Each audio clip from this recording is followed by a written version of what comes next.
कीमतों में सुधार दर्ज किया गया है, लेकिन इसका मतलब यह है कि इस बार घरेलू उत्पादन देश की पूरी मांग और खपत को पूरा करने के लिए पर्याप्त नहीं रहा है। खासकर अच्छी क्वालिटी वाले अनाज की उपलब्धता को लेकर बाजार में चिंताएं बढ़ गई हैं। वहीं अंतर्राष्ट्रीय बाजार में मक्का और गेहूं की कीमतें फिलहाल नरम बनी हुई है। ऐसे में चीन के आयातकों के लिए यह बड़ा अवसर हो सकता है और वो आने वाले समय में भारी मात्रा में इन दोनों अनाजों का आयात करने के लिए सक्रिय हो सकते हैं।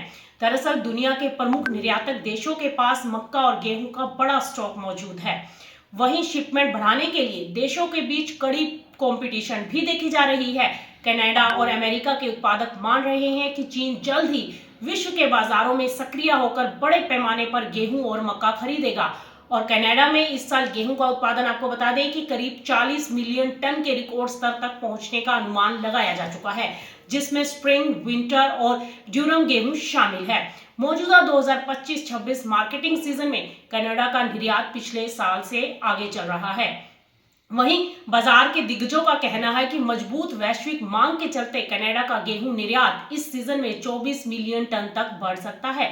हालांकि चुनौती ये है कि दुनिया के 7 प्रमुख निर्यातक देशों में गेहूं का उत्पादन शानदार रहा है, जिससे अंतर्राष्ट्रीय बाजार में कंपटीशन तेज हो गई है। अमेरिका के मिनियापोलिस एक्सचेंज में गेहूं के वायदा भाव का स्थिर बने रहना इस बात का संकेत देता है कि भविष्य में मांग में मजबूती देखने को मिल सकती है। दरअसल चीन में प्रतिकूल मौसम के कारण गेहूं और मक्का की क्वालिटी प्रभावित होने की खबरों से उच्च क्वालिटी वाले अनाज की कीमतें बढ़ी हैं। ऐसे में चीन के आयातक कनाडा, ऑस्ट्रेलिया, अमेरिका और अन्य देशों से बड़े पैमाने पर बेहतर क्वालिटी के गेहूं और मक्का का आयात कर सकते हैं। इससे वैश्विक अनाज व्यापार में हलचल बढ़ने की संभावनाएं बढ़ चुकी हैं। आइए अब समझने की कोशिश करते हैं कि भारत पर इसका क्या असर पड़ सकता है। दरअसल भारत के लिए यह अवसर भी हो सकता है।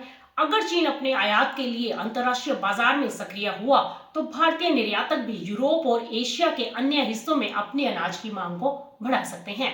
मक्का और गेहूं के बढ़ते वैश्विक निर्यात के कारण भारत में भी कीमतों में बदलाव देखने को मिल सकता है।